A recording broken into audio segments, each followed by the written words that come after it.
โดยสบายดีสบายดีโดย มื้อนี้ก็พา FC มาหาสาวโสดอีกคือเก่าเนาะทุกคนยังเป็นสาวโสดหน้าใหม่ ก่อนอื่นขออนุญาตถามชื่อสื่อและชื่อสาวแรดแม่อายุจักปีแล้ว28 ปี28 ปีผ่านมานี่เคยแต่งงานแล้วบ่เคยครับเคยแล้วเลิกกันไปหรือว่าตายจากกันเลิกกันไปโอ้เลิกได้จักปีแล้วค่ะเลิกกันมามัน2-3 ปีแล้ว2-3 ปีแล้วเนาะมีลูกน้องกันบ่แม่จักคน2 คน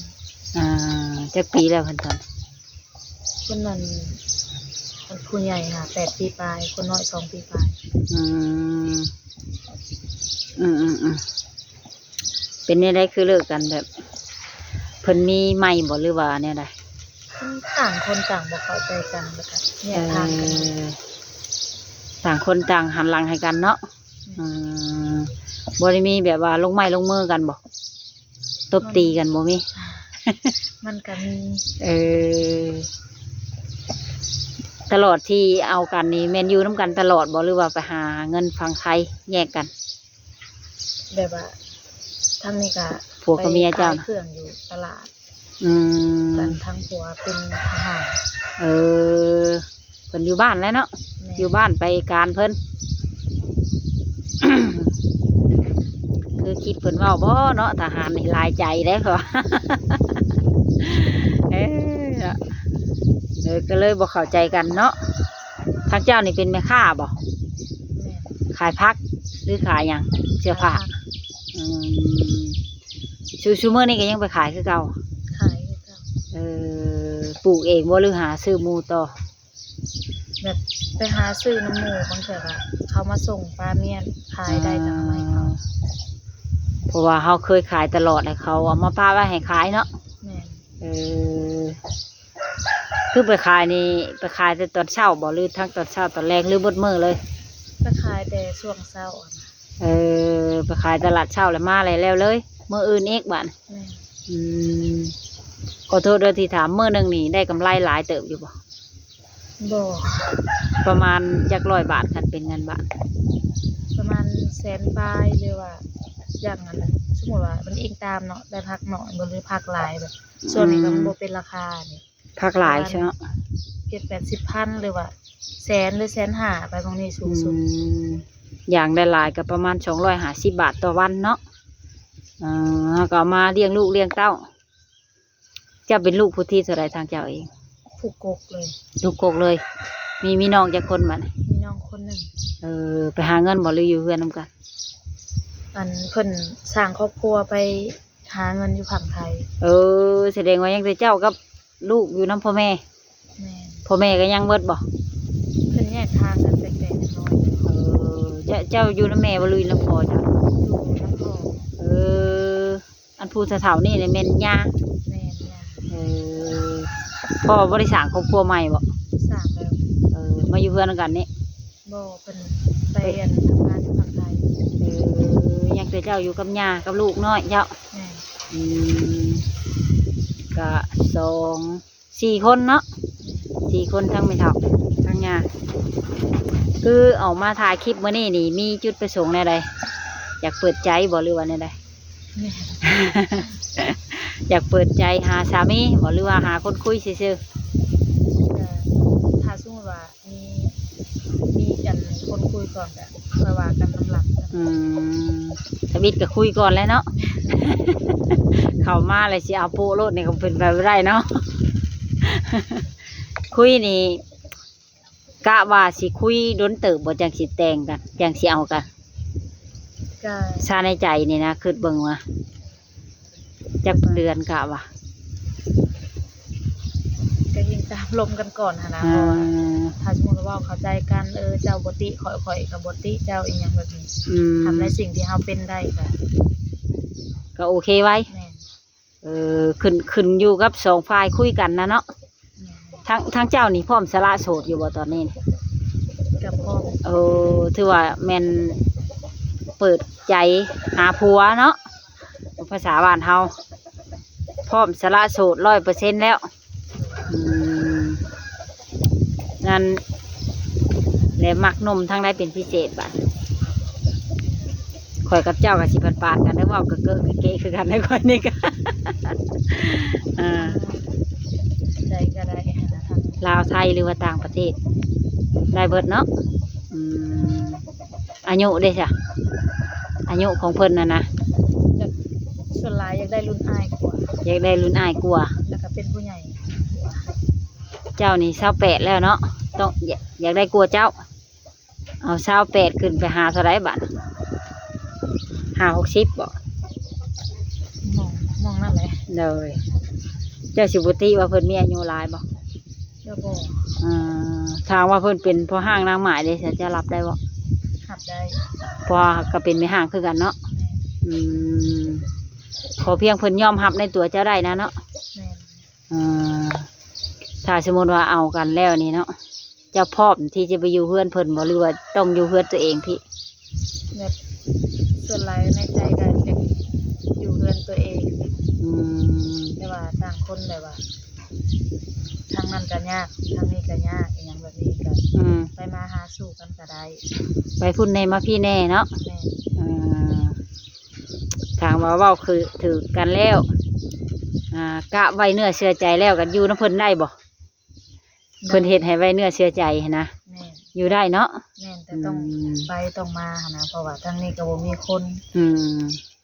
มาเจาะพี่แน่เมื่อพุ่นแน่อืม ตั้งแต่เลิกกันไปนี่ก็ยังบ่ได้เอาอีกเลยว่าจ้ะ บ่ หนุ่มๆแถวบ้านนี่ก็บ่ล้มอีกจ้ะ มันบ่มีฮอดผู้ลบ มันเป็นอะไรทางเจ้าบ่เปิดใจบ่หรือว่าแนวใด บ่แม่นบ่เปิดใจแบบบ่งามเนาะ มันบ่งามสำหรับเขาแล้วว่ะคนขี้ร้ายเกินนี่เด้ มาบูลลี่ตัวเองแล้วว่านี่จ้ะ แท้ อืม จงใจยันยังบ่เปิดใจให้เขาแล้วเนาะทางเจ้าเองนี่ก็มักไปลิ้นไปเที่ยวกลางค่ำกลางคืนอยู่บ่ อืม ไปบ่ได้เนาะ แม่นนอกจากมีงานบ่สร้างสรรค์อันแบบว่า เป็นงานดองหรืองานหันนี้งานกินเหล้ากินเลี้ยงบ่เพิ่นฮอดก็ได้ไป อืมเพราะว่าอันนี้มันเป็นเรียกบ้านการเมืองเนาะ แม่น ที่เพิ่นที่โตอ่าถ้าว่าไปชุ่มแซวแบบตามภาษาวัยรุ่นนี่ยังปาร์ตี้นี่ไม่ได้ไป บ่มีแล้วแต่เนาะกายไวมาแล้ว อีกอย่างเขาก็มีภาระต้องเบิ่งแยงดูแลเนาะอืมทุกวันนี้ไผเป็นคนหาเงินให้ใช้ภายในครอบครัวซานมีแต่เจ้านี่บอก แม่นมีแต่หาเอง เจ้านี่เป็นเสาหลักของครอบครัวเลย นับแต่เกลือไปเลยไปนัวไม่ขึ้นกับเจ้าเบิดเนาะ แม่น โอ้ถือว่าเก่งได้เจ้าสู่ชนชีวิตได้มาจำนี่ลูกเขาเฮียนแล้วบ่ เข้าแล้ว ส่งลูกเฮียนอีก ทั้งสองคนเลยอ๋อยอมเจ้าเลยค่ะมาจากเพิ่นเก็บน้ำมันน้ำเมืองเองเนาะซื้อส่งซื้อเสือให้ลูกให้เต้าเองอืม ทางเจ้าเองนี่เขาเฮียนอยู่บ่เลย เข้า แสดงว่าบ่มีปัญหาเนาะเกี่ยวกับการตอบFC เวลาเพิ่นแชทมานะ แม่น ฮอดมอได้ฮอดปอได้ มหา ฮอดมห้าออกบาดนะ แม่น เป็นหยังคือออก บ่มีเงินเรียนก็ออก โอ้ยันว่าติดผู้บ่าว บ่มีฮอดผู้บ่าว ติดผู้บ่าวแล้วออกโรงเรียนยันว่า เศรษฐกิจเนาะ แม่น งานเศรษฐกิจก็เลยออกโรงเรียนออกโรงเรียนได้ไปไทยอยู่บ่เจ้าเคยไปไทยอยู่บ่ บ่เคย ตั้งแต่เกิดมายังบ่เคยไปทำงานประเทศไทยบ่ บ่ เออ มีแต่หาเงินปอๆไปๆแถวบ้านแถวเมืองเท่านี้ งานโฮมจากโรงงานแถวในเมืองสวรรค์แล้วก็ซีโน่ไม่ได้ไปบ่ แบบเคยไปสมัครแล้วแบบเว้าง่ายก็แห่แอหั่นน่ะ อืม แบบคือแบบว่าค้าขายอหยังแบบตามท้องตลาดนี่ได้ อืมวินหัว แม่นแบบเคยเข้าไปเทื่อหนึงเลยแบบว่าเว้าง่ายก็มันแบบมันมีแต่แบบห้าอหยังแล้วก็แบบเป็นวินแล้วก็สลบไปเลยอหยังแบบ โอ้มันก็สิบ่ได้สนุกน้ำหมูเลย มันนอกได้ปะ มันที่ได้แต่ตากแดดตากลมอยู่นี่แล้วโอ้ยเนาะคือว่าอะไรธาตุบ่หลับเนาะมันเป็นเชิงหลึงสิ่งหลิงว่าใดวันหนึ่งเลยเป็นคือสมองค้อนสมองหยังทางเจ้าเองนี่มักผู้ชายนิสัยแบบใดกะวะในใจถ้าจะแต่งงานอีกสักครั้ง อยากได้ผู้ชายนิสัยดีอย่างแบบนี้ อ่าเป็นผู้ใหญ่ แม่เขาเป็นผู้ใหญ่กว่า อ่าแบบเพิ่นกินเหล้าสูบยานี่ได้รับได้บอก บ่ รับบ่ได้ แม่ อ่าเป็นอะไรตั้งบ่มักเลย แบบบ่มักอหย่างนู้นนอกที่แต่ว่า มีงานบ่เลยอหย่างแบบไปหาหมู่หาคู่นี่ก็ได้บ่เป็นหยังบ่แม่นว่าบ่ให้กินเลยแบบไปกินคู่มื้อบ่อหย่างแบบว่าแบบนี้บ่มัก อืมให้กินเป็นเวียกเป็นงานจังกินได้เนาะกินชั่วโมงเลยนี่ก็บ่ได้เนาะอืมก็เพิ่นก็โยญานอยู่ทุกคนเลยบ่แม่นว่าบ่ให้กินดีๆ ผู้บางคนว่าอันยังก็ให้เลิกเหล้าเนาะป้าเมียดีกว่า ให้เลิกเหล้าเลยป้าเมียดีกว่าว่าโอ้ยเนาะ คือว่าละมักบ่คือกัน และอันถามว่าเพิ่นเป็นกรรมกรแบกหาม3 ล้อหรือว่าเพิ่นเป็นพนักงานทหารตำรวจไปสิแบบใดก็ได้บ่หรือว่าคนต้องมักแบบนี้อย่างเดียวสิ บ่แบบติดตามค่ะนะเพราะว่าเขาก็บ่ได้เป็นคนมีอย่างแบบนี้ อืม เขาเพียงแต่แบบว่ารู้จักพากันทำมาหากินซอยกัน อืมรู้จักสั่งรู้จักซาแล้วแม่นจะโอเค แม่ ถือว่าสิเป็นประชาชนนี่ยังธรรมดาก็เอาเนาะอืมขาดองได้แพงบ่ บ่แพง ฮอดบ่100,000 บาท บ่ฮอด บ่ฮอดเนาะ บ่กล้าเว้ากันนั่นเนาะ แถวบ้านเฮานี่ย่างแพงสุดนี่ประมาณเท่าใด แพงสุด คันคือแบบว่าว่าเป็นเงินกีบเฮาก็ได้ เป็นเงินเฮาคันแพงสุดก็50 ล้าน อืม10 ล้านนี่ก็ประมาณ 70,000 บาททุกคนนะแล้วก็มีงัวเนาะงัว1 โตวคำ1 บาทเนาะ บางคนก็2 บาท เออ งัว2 โตวงัวเป็นงัวตายเพราะว่า มันต้องแบบ มีคาดไว้นะเนาะ แม่นๆคือแบบตามที่เพิ่น อ่างัว2 ตัวกินตัวหนึงคาดไว้ตัวหนึงคำกับผู้บางคนก็2 บาทเนาะ แม่น คาดไว้บาทหนึงก็มีผู้บางคนก็ยืนเบิดเนาะแล้วแต่แล้วอยากจัดงานแบบยิ่งใหญ่บ่ถาแต่งดองอีบ้าน